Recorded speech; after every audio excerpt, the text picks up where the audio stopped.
freaky friends. This is Colleen. And this is Margaret. And we're the Cousins Weird. I feel like I said that weird, but that's all right. I think I did too.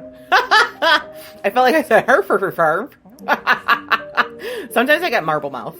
And I can't talk. Oh, look, there's a cat. We have a cat with us. He's a orange So tabby. this terrible trend's late in the recording because I had it saved on my iPad app and my iPad wouldn't charge. Well, thankfully it was just the charger and not the iPad itself, so that was good. Yeah. So now I have it, so we can do it. So you got a new charger and it fixed the problem. I haven't bought the charger, but I used my coworker's charger, and I thought, well, if I have to go buy one today, but that's what it's charged right now. Good. So, terrible trend. I can't even remember what number it is. USB-C? No, it's like an Apple. That's the lightning charger. Yeah, they're dumb. Stupid things are stupid. Yeah, stupid. I don't like Apple products. I don't either, but they're dumb. You know, work gave me this one to use, so I'm using it. So yeah. Yeah. Use it because you can. Because I can, and it was free. Yeah. So today's terrible trend, Margaret, takes us back to our youth. Mm-hmm. And I was so happy doing this. It made me gleeful. It's not even really a terrible trend. It's more of the actions of people around it that was terrible, not the thing itself. Okay. Today we're going to talk about the Cabbage Patch Kid I knew you were going to say, as you said the people around it. I'm like, I knew what you were going to say. I'm like, it's Cabbage Patch Kids. Yeah. The Cabbage Patch Kid riots. Cabbage Patch Kids were a big trend when we were kids. Oh my God. I only had one Cabbage Patch Kid. I had two. I had a Cabbage Patch Kid and I had like 3 fur skins. I had one fur skin, 2 Cabbage Patch. I loved the fur My skins. mom had her own Cabbage Patch, though. I had the fur skin Hattie.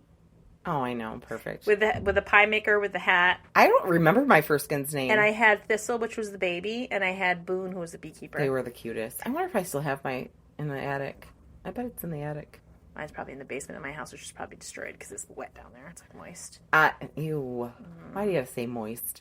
You just had to throw that in there, didn't you? But it's so funny. Like when I tell people I had fur skins, and they're like, "That kind of sounds dirty." It kind of does. I know people don't know what fur skins are. I remember because Xavier Roberts, who made Cabbage Patch Kids, he also made fur skins, and they were bears. Yeah, and they're the cutest, beautiful. And then he had his signature. You know, the Cabbage Patch had the signature on the butt. The bears had it on their foot. On their bottom foot, and they had shoes and clothes, and they were so freaking cute. I loved them more than Cabbage Patch Kids. I had my Cabbage Patch Kid's name was Evie Denna. You just named your children after your dolls. I freaking did. Isn't that terrible? I didn't even realize that. I didn't either till just now. That's hysterical. Well, Evie's name isn't Evie; it's Evelina. But still, yeah, you named your kids. That's the cutest thing ever. See, they really stuck with you. They really did. So, Cabbage Patch Kids. My son, who's trans, his birth name was Hattie. Right. So, but honestly, that name was our great grandmother's name, who was born in Ireland. Yeah. So I mean, there's like a more of a history. I love that name. It's like, fantastic. It's my most favorite name. So that was the hardest part about the name. Yeah, it was the name change. Was like the thing that because that made me sad, and that was more just because it was a special name to me. Yeah, and maybe someday when one of your children have a child, they'll name their child that. Or I'm gonna get a pig and name it Hattie. Oh, I like it. Oh, pigs are cute. And I'm gonna put a straw hat on her. Yeah. She'll be our mascot. she'll weigh 1,000 pounds. She's gonna be big. I'm gonna get her when she's little, and she's gonna grow up to be a People huge think sow. pigs, you can get a mini pig. That's not a thing. They're piglets. They're piglets. They get big. Even the pot-bellied ones. Yes. They get big. They don't say mini. Especially if they're a house pig and they're fed like scraps. Yeah, and they're getting big. They're gonna be big mamas. Big mamas, like a big fat house cat, but it's a house pig. I'm gonna have a house pig. I think that they're the best. If I didn't get Bentley, I almost had Richard. They're smarter than dogs. I love pigs. And I said, even if the day comes where I start to eat meat, I will never eat pigs. I won't. I just can't. I just love pigs so much. It'd be like eating a dog. I do eat. You do eat the pigs. It doesn't. I still love them. I do eat them. I don't. It's the one, and yeah, I think it might be too when I was a kid and we ate a lot of pork products and they always give me a stomach ache. So, Cabbage Patch Kids. Yes. Today's trend is all about the brainchild of Xavier Roberts, like you said. Yes. He was a businessman from Georgia, and he launched homemade dolls in the late 70s. They feel Southern. Like, now that you say that, they do have that. Like, they're from the Cabbage Patch. They're like sweet little remember the homegrown babies. Albums we used to... Oh, my God. And they were very Southern. Oh. Cabbages, yum, yum, yum. Cabbages, give me some! We will never forget we cabbages for lift breakfast, into that. Cabbages for lunch. Cabbages all the time. Munch. Oh, my God. We listened to that album, like, 1,000 times, at least. Yes. Over and over and over. I'm an adult, and I still remember all the songs on that. Remember when we went to Renee's house and stayed, and we listened to it, and we sang along to the album again? And that was like 2 years ago. Yeah, and it was like, it's like... And I hadn't heard the album since I was like 12. I know, and we're in our 40s, so it's been like 40 years. Impressions. It made impressions. Yeah, well, we listened to it so many times. It's like taking up a huge section of my brain. I can use for other things. But no, there's a lot of that songs Cabbage Patch stuck Kid in there. Record is stuck. Is it down here? I don't know. You have to look. I'm gonna look. I'm pausing. We're back. We did not find the album, but we found a ton of other ones. We found all the Strawberry Shortcake albums. Annie wasn't over there either. No. And Annie and the Cabbage Patch Kid album are the ones we listened Mini to Pops. all the time. Annie, Cabbage Patch Kid, Mini Pops. None of them are there. So they have to be somewhere in this house. Because those are like the most listened to ones that we had. And we did find the Christmas album, which I do remember listening to. We're going to post a picture of our Christmas album because... frightening. That cover of that album is kind of scary. Because it's like... I think it's adorable. It is, but it's the dolls. It's not like a drawing. No, it's actual dolls It's singing. actual that's dolls. What That was what they did, though. It was genius marketing. Yeah, it was. They had the dolls, like, actually walking around like people and stuff. Yeah. Which is horrifying, but cool. My Cabbage Patch Kid was bald. I had Carol Herb. He was bald. Worst name ever. Cabbage Patch Kid. And then I had Candy Gracie. Candy Gracie, I remember her. Who was she had the brown cutest. hair. She would look like you. Yeah. Mine, I guess, looked like me with no hair. Big bald head. So, anyway, originally he called them Little People. Now, they were unique, and he was a genius, really, if you think about it, because they came with birth certificate and adoption papers, so it was like you're really adopting them. And he called them, he started selling them at craft fairs, and he finally opened up his own store in a real old hospital. So, when they were being born... They were in a hospital? That's kind of amazing. Yeah, they were a big hit. He sold them to the toy makers Colco in 1982, and they had to rebrand the name of them because of Fisher-Price had Little People already. That makes sense, yeah. So when he came out with Little People, it was just one guy doing it, so no one really cared. But when the big company bought them, and they were like, oh, we have to change the name, so they went to Cabbage Patch. So that's where the Cabbage Patch Kid part came from. His idea was the dolls, being adopted, all that stuff. Everything about them was the original idea, but they had to change the name. So they, instead of being born, they were grown in the Cabbage Patch, which is kind of creepy. They're grown in it. Yeah, I know. Now, this was something new and exciting because no two dolls were alike. And they started mass producing them using computers to diversify them. It was like the first time. And they all had different names. That. Different names, different eye colors. No two were alike. Hair color, eye color, skin Yours color. Had dimples, didn't she? Yeah. Candy Gracie did. Yep. Each had a different name, along with adoption paper the child could sign. That was like genius. And you could change their name, but you have to send it back to them, and they'd send you a new birth certificate if you wanted to change your name. So all this stuff made it very marketable to kids and families. Mine was Evie Dina, but because I was 8 or 9, I said Denna because I didn't know how to read. Right. So her name was Evie Denna. Even though now, as an adult, I like Denna better. It sounds better. Evie Denna sounds better than Evie Dina. Yeah. So, the Cabbage Patch Kids were born from the Cabbage Patch at the Babyland General Hospital. And Colco pushed the dolls as the must-have toy in Christmas of 1983. And we all know, if you were alive then. In 83, I was 6. Well, I was 5 when they were pushing I was 7. So, when I said 8, I was about 8 when I got my first one. Yeah. Because I don't think I got one the first year. It was the second year. They were on the morning TV show spots, was what all parents were watching in the morning, those like Good Morning America stuff. Oh, yeah. Commercials with child psychologists in them, talking about how it was such a great doll for children. The thing, too, that they did was they had multiple different races. Yeah, like skin colors. Yeah, different skin colors, different hair colors. Ones with hair, ones without hair, ones with tufts of hair. Mm-hmm. I just remember being like. And if you think about 1983, they used computer computers to be able to diversify them, that was high-tech shit in 1983. Oh, yeah. That's, pretty amazing. Nobody knew what a computer was. No. I didn't. Me either. They made their very first appearance October of 1983 at the Toy Fair in New York City. Like, they're big, huge. Like, he had them out before that in craft fairs, but the big, huge was the Toy Fair in New York City in 1983. The original ones were all soft, too, weren't they sewn? His were all sewn, yep. They were all cloth. His original ones are, like, tons super, yeah. Wicked, I bet. At this point, parents were already desperate to grab one for their children at Christmas time. When they were released, people camped out for hours. The demand was much greater than the supply. They didn't realize that their marketing strategy was so good. They promised, during a time where like Walkmans and Atari and electronic gadgets were kind of the thing, they kind of gave a promise of that simple like imagination toy where parents were kind of like, oh, this technology is terrible. Let's go back to simplicity. That gave you that, but also like the use of computers to diversify them to a point where you're adopting them. So they were so unique and different for the time. Like that wasn't what was being marketed.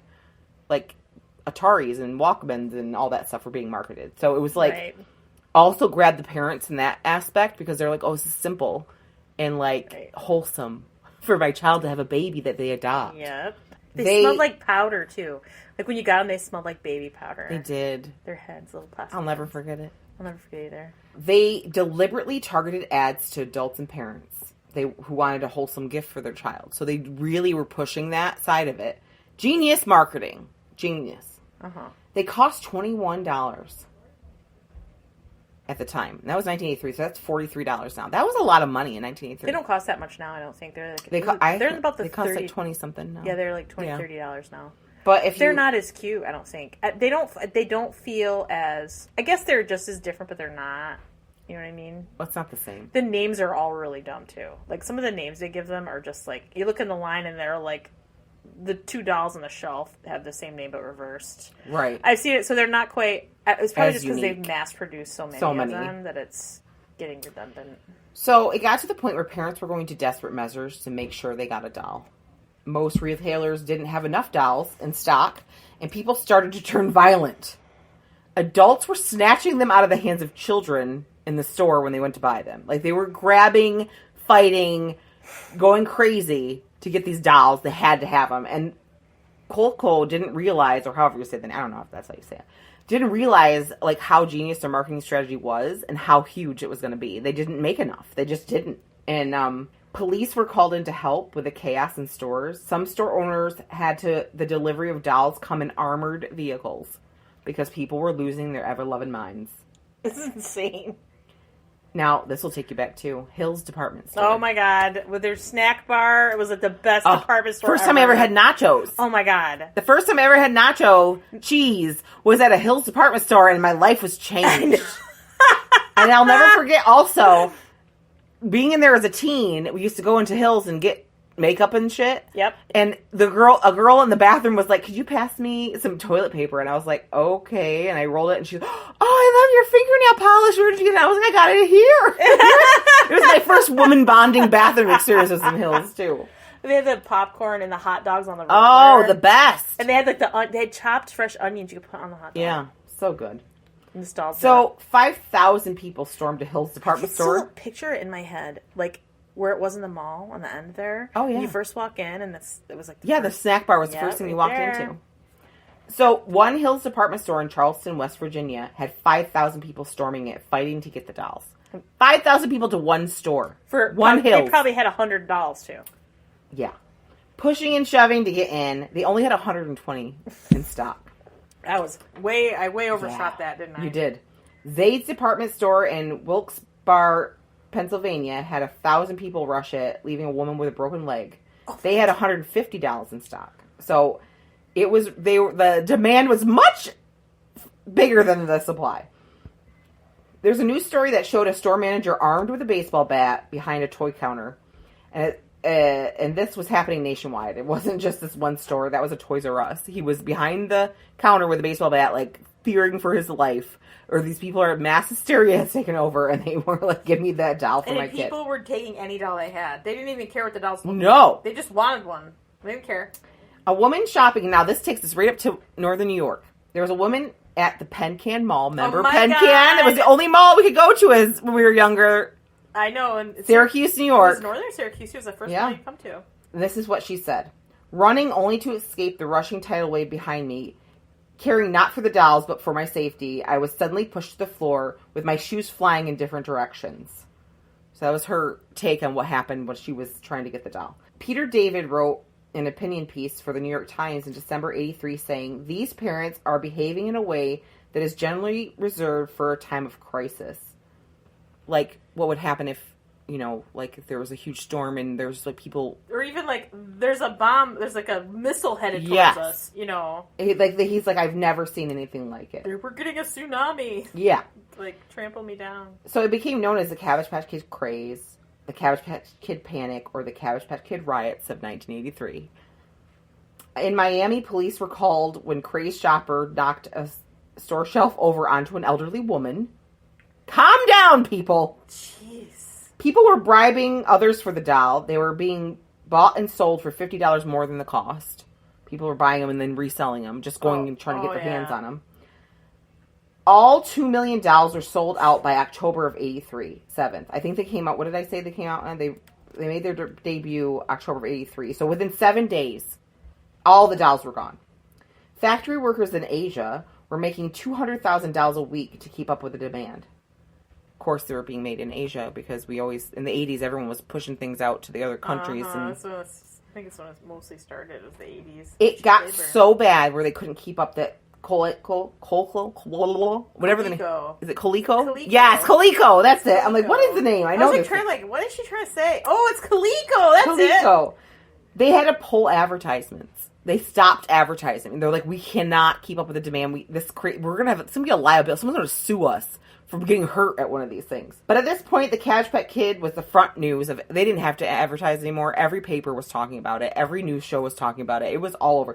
I was watching old news stuff while I was researching this, and first of all, it took me right back, like the clothing in the store. All I could think of was Woolworths. Right? Like it was kind of cool just to watch the news coverage of it. Yeah. In 1984, they massively increased the production. By the end of 1984, Coleco had $2 billion revenue on Cabbage Patch Kids alone, just the Cabbage Patch part of their company. The sinister overtones of the mania inspired Child's Play. Oh, I see that. It inspired the central plot of Jingle All the Way in 1996 I remember that movie too. Yep. Arnold and Roseanne Barr's husband. Yeah. Right? Tom Allen. Tom Arnold. Arnold, that's it. Tom Allen is Tim Allen. Tim Allen. That's He's a Santa Claus. He's a Santa Claus. That was like in 1993. Who's super like Trumper now. Creepy. Anyway. I still love those movies. I still love those movies too. Cabbage Patch Kids still made. They're not by them. They went bankrupt in 88, and they sold to Hasbro, and then Toys R Us, and most recently a company called Wicked Cool Toys. The value skyrocketed due to nostalgia. The 1985 Japan version of the doll went for $500 in 2018. A set of twins from the original collection went for $3,500, and the most vintage Cabbage Patch. Most of the dolls, like if you find them, sell for about $70 or more, depending on what the doll is, if you're getting the vintage stuff. Well, I don't even have the clothes that mine came with. So, like mine, I had multiple It says outfits. New dolls, like made now, are sold for $20 to $30, $25 to $30, depending on what it is. They have them at Target. Yeah. I've seen them at Target. I don't know if I've necessarily seen them in Walmart, but I've definitely seen them in Target. And I think that people that buy them now are just parents who had their own and want to get their kid one. It's not But my middle girl, Evie, she had those little ones. She had a bunch of those little ones. Remember, Frog Baby? She left it at my house. Frog Baby. Was it Frog Baby or was it the turkey one? The Chicken Baby. Chicken Baby. It was Chicken Baby. And my dog ate it.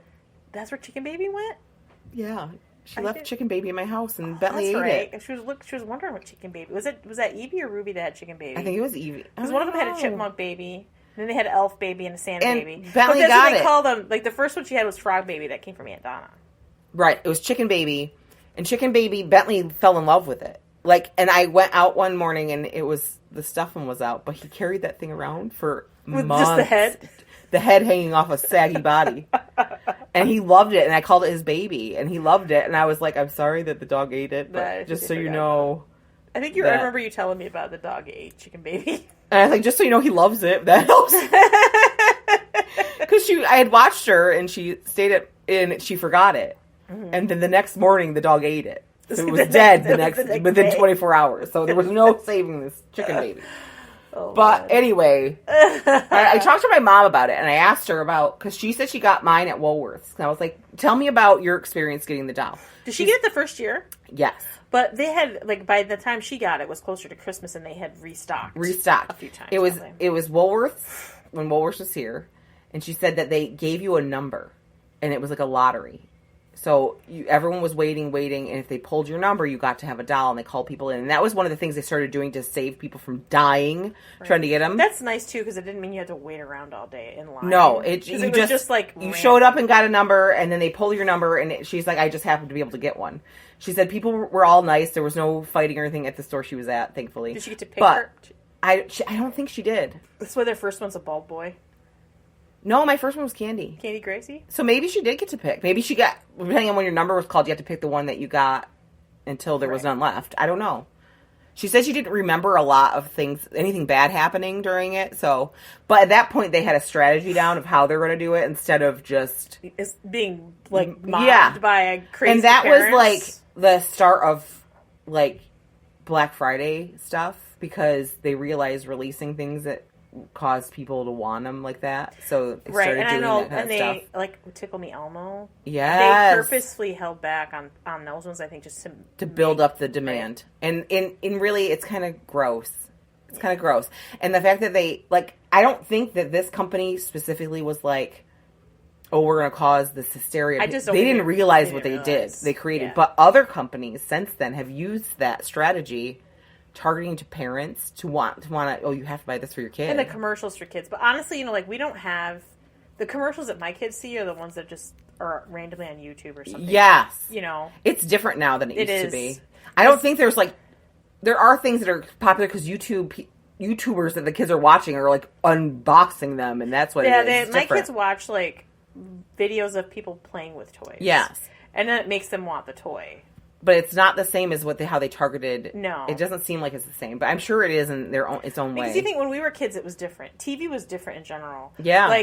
There was no, fast forwarding through commercials. You had to run back from the bathroom to make sure you didn't miss a minute. I mean, Saturday morning cartoons were on Saturday morning. That was and that's when you watched And then they really targeted you then. And they bombarded you with commercials. Oh, yeah, all the dolls. Anytime my kids watch TV that's live TV, it's not, on a DVR. It's I want that. I'm like... Yeah. I want that. I'm like, no, we're going back to the DVR. We're not watching television. We're fast forwarding this shit. No, we're not going there. Ooh, that looks fun. No, it's not. It's not fun. Don't look at it. Don't look at that. But it's just interesting to think about how honestly, things have changed. It's a real good way to manipulate your children into what they want for Christmas. Oh, yeah. I did that last year.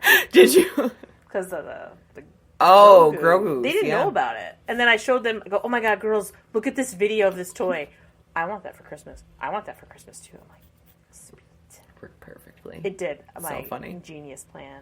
And then when we saw Santa Claus, they both asked for the same thing. I'm like, oh, yes. I remember that. It was at the Twinkle, what is it called? Sparkle Fest. Fest. I was like, the Twinkle Fest. And this year, Evie's been bugging about a Barbie Dream House. They're Trish has one. $150. Margaret, Trish has one. She was going to give it to me to make a Gothic house. No. Yes. Oh my God. I'll tell her to give it to you instead. Okay. But, Evie wants a Gothic house too, probably. Yeah. She was she sent me a picture of someone that redid it.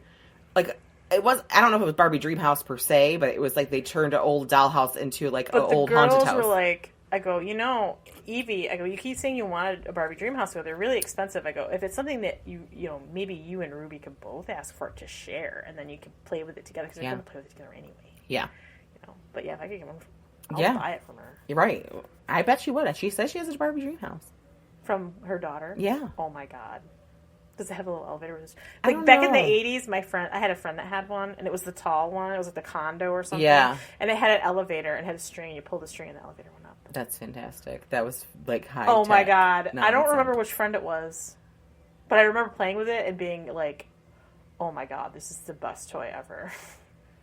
So that's the terrible trend. The terrible trend is we created monsters and people, and it still to this day happens. The trend of retail mania. Retail mania. The crazy, how people we celebrate. People always laugh about it because we sit around thankful for our family and the love we have in our lives, and then the next day we're killing each other for a television. Like that's or just Cabbage Patch Kid. Capitalism at its finest. You know, really is. It's terrible. But anyway, that was my terrible trend. I've been dying to do this one. I know, because I couldn't get to it because it was saved on my iPad, and I couldn't charge the iPad, and I didn't want to redo the notes.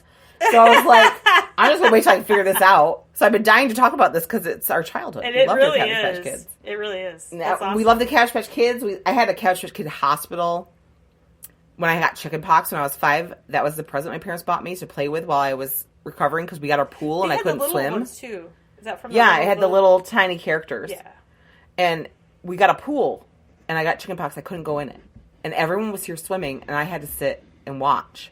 So my parents felt bad. I had chickenpox at the same time because we came over here. When you got chickenpox, my mom brought all of us. She was like, here. "Come get chickenpox to get it over with." Yeah, that's like what we did in the 80s. Like if Colleen got chickenpox, let's go visit Colleen. Let's get Colleen. I have chickenpox. Oh, and then we're hugging and because we were always right on top of each other.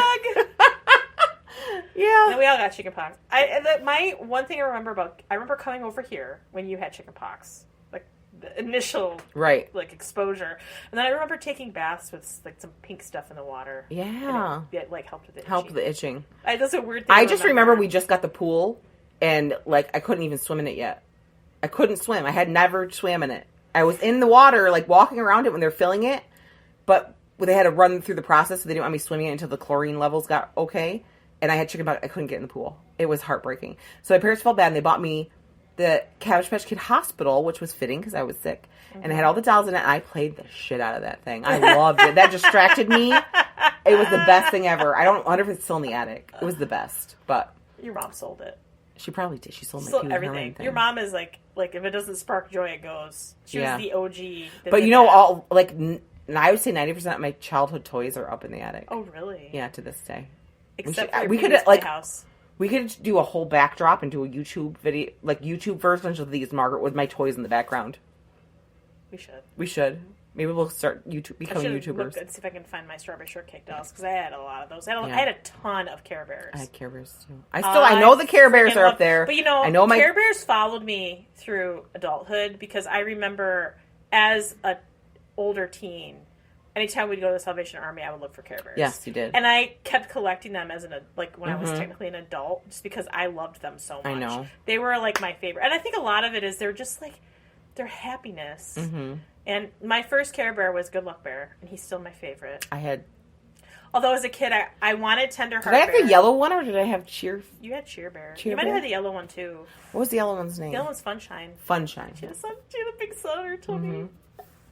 I might have both of them. I got hers as an adult. I had the cousins too. Do you remember the Care Bear? No, the Cabbage Patch Kid cousins or something? No. They were the ones that they had the plastic head, but they were animals. They were animalistic. I don't like that. You don't remember they them? Were, yes, now I do. Terrible. They're horrible. I was like, I don't want that. That's horrible. I don't like any kind of animal with... But then there was the Care Bears and the Care Bear cousins, and the Care Bear cousins were other animals. Yes. And there's an elephant, a purple elephant. Yep, Lots of Heart Elephant, I have her. Mm-hmm. And Cozy Heart Penguin, I had her. And Brightheart Raccoon, and I had him. And Braveheart Lion, and I had him. Yes, Braveheart Lion. And I had the Cozy Heart Penguin. No, there was a lamb, too. I don't remember her name. I remember all those. Swift-Heart Rabbit. Swift-Heart. Renee had him. He was her favorite. But Brightheart Raccoon. He was your favorite. I liked him a lot. Mm-hmm. And the penguin, I had him. I brought him along. But Good Luck Bear was my OG favorite. I always wanted Tenderheart Bear, but Mom could never find him. So I ended up. She gave me Good Luck Bear, which I liked him better anyway because he's greeny as a shamrock. And he's winking. He was the only one that only had one eye open, and the other one was winking. So cute. Nostalgia. I have a ton of Care Bears. I have Cheer Bear. I have Funshine Bear. I have Grumpy Bear. I might not have Grumpy Bear. He might be one I never got. The blue one, right? And then there was a Good Night Bear. I think I had that one. He was the one that was sleepy. Yeah, I think I had that one. And I had the purple one. Lots of heart. No, the one with the 2 hearts. Yeah, what was that? There was Share Bear too. That was Share Bear with the 2 hearts, I think. No, Share Bear had a milkshake with 2 straws. Oh. I don't know. There was a lot of Care Bears. I'm 47, and I still know that freaking shit. It sticks in your head, let me tell you. Well, that was anyway. great, Colleen. I enjoyed that one. I know I knew you would. I was so excited to do it because I was like really our childhood. This was like a long trend because we. I know because we were like, and now we're like, oh my god. Yeah. So anyway, we're gonna come talk Care Bears and Cabbage Patch Kids with us at AnchorCon. If you're in the area of Northern New York, go to Clayton this coming up weekend. You're gonna hear this episode the week of AnchorCon. I can't believe it's coming up this weekend. It's not this weekend. It's next. Isn't it this weekend? Yeah, it's coming up. Oh my god. 7 days, Margaret. No. Yeah, you better get on it, girl. Oh my god. Yeah, I better. I hope our shirt's coming. I might wear the same shirt 2 days in a row. I don't know. I'm deciding yet. Anyway, we're going to be there the 19th and 20th of August. It's in Clayton, and it's like a Comic-Con, but it's local here up Northern New York. And we're recording live at 11 o'clock on Sunday. So if you're deciding which day to come, Sunday's the best because you can see us record live. But we're there both days, so come see us at our table. And we're going to be over by all the famous people. I think we're going on the same time as the lady that was in the Power Rangers, the bad lady in the Power Rangers. We're at the same time. And I think we're sitting next to an author. So anyway, I'm excited about it. I hope we can like rub elbows with some famous people. Maybe they'll like our podcast. I'm disappointed because the chick from Austin Powers isn't going to be there. I was excited to see her. I know. I was too. Fräulein. Yeah, she was great. She was awesome. But anyway, we're going to be there. So follow us on Facebook and Instagram so you always see our episodes post, and we share pictures. And we're going to put pictures up of the one album we found of Cabbage Patch Kids. Yes. And maybe we'll put some Strawberry Shortcake ones just for nostalgia. Yes, up that so you can sure. see it. And tons of them too. Those are fun. So what if they have an idea they want to share with us about You something? can send us a direct message through Facebook or Instagram, or you can send us an email at thecousinsweird@gmail.com. Yes, please send us messages. Let us know of things that you want to hear about. Like us, share our posts, like us, rate us, do all that. It really helps us out. Yeah, it does. And that's the best way to, if you share and talk about us with your friends and you share it and you like our stuff on social media and you review us on your platform of choice, whatever you listen to our podcast on, that helps us get out there in the universe. And the more you guys interact and do that stuff, the more other people can enjoy our podcast too. And we appreciate it. And then you can also support us through patreon.com/thecousinsweird. For $1 a month, you're a freaky friend, and you get bonus content and a free sticker. And then if you are a $5 a month person, I don't know what I'm saying. You're a terrible trender, and you get a free sticker, bonus content, ad-free episodes, and a quarterly Skype with Margaret and I, the Cousins Weird, where we can talk about fun, nostalgic things if you want, or anything you want. It's whatever you guys want to talk about. We'll do that. So that's about it, I think. All right. Stay freaky. Bye. Bye.